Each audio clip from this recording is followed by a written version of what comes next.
नमस्कार, नक्षत्र दुनिया चैनल में आप सभी का हार्दिक स्वागत है।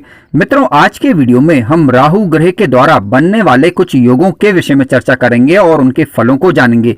यानी राहु यदि अन्य ग्रहों के साथ युति बनाकर बैठ जाए तो किस प्रकार के योग बनते हैं और जीवन काल में उनका प्रभाव जातक पर किस प्रकार का पड़ता है, इस पर चर्चा करेंगे। यदि आप चैनल पर नए हैं तो चैनल को सब्सक्राइब अवश्य करें। वीडियो ज्ञानवर्धक लगे तो लाइक जरूर करें। आइए शुरू करते हैं। मित्रों, आइए सबसे पहले विचार करते हैं राहु और शनि की युति के विषय में। देखिए, राहु और शनि की युति को ज्योतिष शास्त्र में पिशाच नामक योग के नाम से जाना जाता है या इसे शापित योग भी कहा जाता है। क्यों? क्योंकि देखिए, राहु एक रहस्यात्मक प्रकृति का ग्रह है, भ्रम उत्पन्न करता है। यानी जिस भी भाव में बैठेगा उस भाव से संबंधित चीजों में विच्छेद उत्पन्न करने का ये कार्य करता है। शनि की बात करें तो शनि न्याय के देवता है, हालांकि ठीक है, परिश्रम के कारक हैं, लेकिन यदि ये दोनों साथ बैठ जाएंगे, राहु और शनि बैठ जाएंगे, तो ये दुर्योग बन जाएगा और जिस भी भाव में बनेगा उस भाव से संबंधित चीजों में परेशानियां उत्पन्न ये करता है। अब मान लीजिए ये युति यदि लग्न भाव के अंदर बन जाए तो यहां से हम गहरी सोच का विचार करते हैं, मस्तिष्क का विचार करते हैं, तो जातक को नकारात्मक विचार परेशान कर सकते हैं। ये युति यदि कुंडली के दूसरे भाव के अंदर बन जाए तो जातक का अपने परिवार के लोगों के साथ लड़ाई झगड़ा होना, इस प्रकार की स्थितियां निर्मित होती हैं। तीसरे भाव के अंदर बन जाए तो भाई बहनों के साथ संबंधों में परेशानी, ये कह सकते हैं, उनके साथ लड़ाई झगड़े की स्थिति निर्मित होना। चतुर्थ भाव में बन जाए तो मानसिक विचार जातक के नकारात्मक हो सकते हैं, क्योंकि काल पुरुष की कुंडली के अंदर चतुर्थ भाव में 4 नंबर का राशि अंक आता है, यानी कर्क राशि होती है, जिसके स्वामी ग्रह हुए चंद्रमा, और चंद्रमा से हम विचार करते हैं मन का। ठीक है, तो जातक का मन प्रभावित यहाँ पर हो सकता है। पंचम भाव में बने, यहाँ से हम बुद्धि का विचार करते हैं, तो जातक की बुद्धि प्रभावित हो सकती है, यानी कह सकते हैं कि सही समय पर वह सही निर्णय ना ले पाए, इस प्रकार की स्थितियां निर्मित हो सकती हैं। छठे भाव के अंदर बन जाए तो जातक को शत्रु परेशान कर सकते हैं। सप्तम भाव के अंदर बन जाए तो व्यापार इत्यादि कार्यों में दिक्कतें, हानि का सामना करना पड़ सकता है। यदि अष्टम भाव के अंदर बन जाए तो लड़ाई झगड़े की स्थिति निर्मित होना। ठीक है, नवम भाव के अंदर बन जाए तो भाग्य में बाधा उत्पन्न होना, इस प्रकार की परेशानियां। दसम भाव के अंदर यदि ये युति बन जाती है तो कार्यक्षेत्र में परेशानी हो सकती है जातक को। 11वें भाव के अंदर बन जाए तो यहाँ भी ये युति ठीक नहीं कही जा सकती। क्यों? क्योंकि यहाँ पर लाभ के मामले में अड़ंगे डाल सकती है। यानी कुल मिलाकर कहने का तात्पर्य है, किसी भी भाव में इस युति को ठीक नहीं कहा जा सकता, लेकिन फिर भी यदि आप देखें तो मेष लग्न, वृश्चिक लग्न, धनु लग्न, मीन लग्न, इसके अलावा कर्क लग्न और सिंह लग्न, इन लग्नों में ये युति ज्यादा नुकसान पहुंचा सकती है। ठीक है, इसके अलावा वृषभ लग्न की बात करें, तुला लग्न की बात करें, कन्या लग्न की बात करें, और इसके अलावा मकर लग्न या फिर कुंभ लग्न, तो इन लग्नों में ये युति ज्यादा नुकसानदायक नहीं होती। क्यों? क्योंकि वहां पर राहु और शनि दोनों ग्रह कारक माने जाते हैं। तो आप देख लीजिए, यदि इस युति के ज्यादा बुरे प्रभाव देखने को मिले तो ऐसी अवस्था में आप राहु अथवा शनि की वस्तुओं का दान कर सकते हैं, उनसे संबंधित उपाय कर सकते हैं, तो इनके बुरे प्रभावों में कमी आ जाती है। अब इसके नुकसान कब देखने को मिल सकते हैं? देखिए, जब कभी भी राहु अथवा शनि की दशा या अंतरदशा है तब, या राहु में शनि का अंतर या शनि में राहु का अंतर आए तब प्रैक्टिकल रूप से चेक करें। वास्तव में दिक्कतें महसूस हो तो उपाय कर लें, यदि परेशानी ना हो तो कुछ करने की आवश्यकता नहीं है। देखिए, निर्भर करता है कि इनका अंश बल कितना है। यदि अंश बल अधिक होगा तो परेशानियां ज्यादा हो सकती हैं, अंश बल कम होगा तो परेशानियों का स्तर थोड़ा सा कम रहेगा।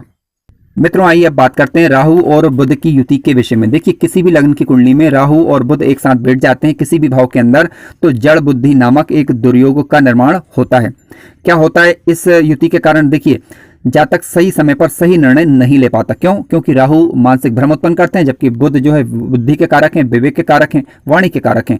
लेकिन जब दोनों साथ बैठ जाएंगे तो मानसिक भ्रम की स्थिति उत्पन्न होगी, विशेष रूप से लग्न भाव के अंदर, चतुर्थ भाव के अंदर और पंचम भाव के अंदर। अब बुध को देखा जाए तो वाणी के कारक भी, यदि ये युति कुंडली के दूसरे भाव के अंदर बन जाए तो ऐसी परिस्थिति में क्या होगा? वाणी दोष उत्पन्न हो सकता है। जातक अपनी वाणी से, यानी वाणी की उग्रता के कारण अनचाहे शत्रुओं को उत्पन्न कर सकता है, कह सकते हैं अनजान लोगों को भी अपना शत्रु बना सकता है। तो यहाँ पर थोड़ा सा सावधान रहने की आवश्यकता है, वाणी की उग्रता से बचें और शांति बनाए रखें, तो ऐसी स्थिति में आप इस युति के बुरे प्रभाव से बच जाएंगे। ठीक है, इसके अलावा क्या होता है? नीतिगत फैसले लेने में जातक को परेशानियों का अनुभव होता है। क्यों? क्योंकि यदि ये युति कुंडली के लग्न भाव में अथवा पंचम भाव में बन जाए तो जातक की निर्णय शक्ति थोड़ी सी कमजोर पड़ सकती है। पंचम भाव में बने अथवा नवम भाव के अंदर बन जाए तो क्योंकि यहाँ से हम शिक्षा का विचार करते हैं विशेष रूप से, तो क्या होगा? जातक की शिक्षा में व्यवधान उत्पन्न होना, भाग्य बाधा, इस प्रकार की स्थितियों का सामना करना पड़ सकता है। हालांकि कुछ अच्छी चीजें भी होती हैं, वो ये होती है कि जातक के अपने खुद के स्वतंत्र विचार होते हैं, वह उन पर काम करना चाहता है, ये अच्छी स्थिति निर्मित होती है। मित्रों, आइए अब बात करते हैं राहु और मंगल की युति के विषय में। देखिए, राहु और मंगल की युति को अंगारक योग के नाम से जाना जाता है ज्योतिष शास्त्र के अंदर, क्योंकि राहु वायु तत्वी ग्रह हैं, जबकि मंगल की बात करें तो अग्नि तत्वी ग्रह हैं। जब वायु और अग्नि एक साथ मिलेंगे तो सीधी सी बात है कि अग्नि भड़केगी, यानी जातक के अंदर क्रोध की मात्रा बढ़ती है। यदि ये युति कुंडली के लग्न भाव में, कुंडली के पंचम भाव के अंदर विशेष रूप से बन जाए तब, क्योंकि लग्न भाव आपका मस्तिष्क है और यहाँ से आप सोच का विचार करते हैं, तो राहु मंगल की युति लग्न भाव में बन जाएगी तो क्या होगा कि सीधी सी बात है, जातक के अंदर उग्रता बढ़ेगी, क्रोध की मात्रा बढ़ सकती है। पंचम भाव में बनती है तो यहाँ से बुद्धि का विचार हम करते हैं, तो जातक कह सकते हैं कि गर्म मिजाज वाला हो सकता है। इस प्रकार की संभावनाएं बनती हैं। यानी ये युति किसी भी भाव में बने वहां पर अच्छे परिणाम लेकर नहीं आती। दूसरे भाव में बन जाएगी तो यहाँ पर हम वाणी का विचार करते हैं, वाणी उग्र हो सकती है जातक की, ठीक है। यदि ये युति कुंडली के तीसरे भाव के अंदर बन जाए तो यहाँ से हम छोटे भाई बहनों का विचार करते हैं, तो भाइयों के साथ जातक के मतभेद हो सकते हैं। अष्टम भाव के अंदर बन जाए तो यहाँ भी ये युति ठीक नहीं कही जा सकती। क्यों? क्योंकि देखिए, यहाँ से हम दुर्घटनाओं का विचार प्रमुख रूप से करते हैं, ठीक है, जीवन का विचार करते हैं, मृत्यु का विचार करते हैं।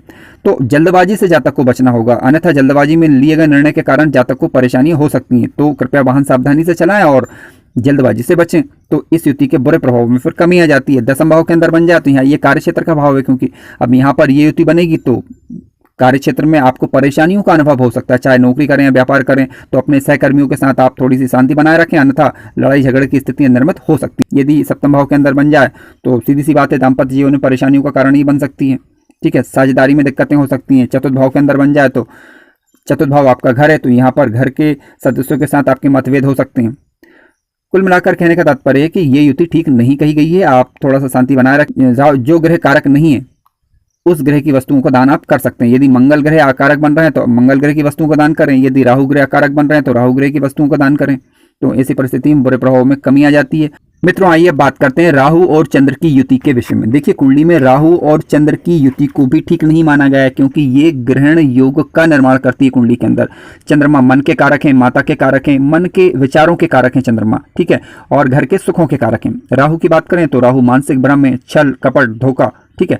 जब ये दोनों एक साथ बैठ जाएंगे तो सीधी सी बात है कि जातक मानसिक रूप से परेशान रह सकता है। छोटी छोटी बातों पर चिढ़ जाना, इमोशनल प्रकार की प्रवृत्ति जातक की हो सकती है, यानी विचार शक्ति जो है कमजोर रह सकती है। माता का स्वास्थ्य प्रभावित हो सकता है, घर की समस्याएं बनी रह सकती हैं।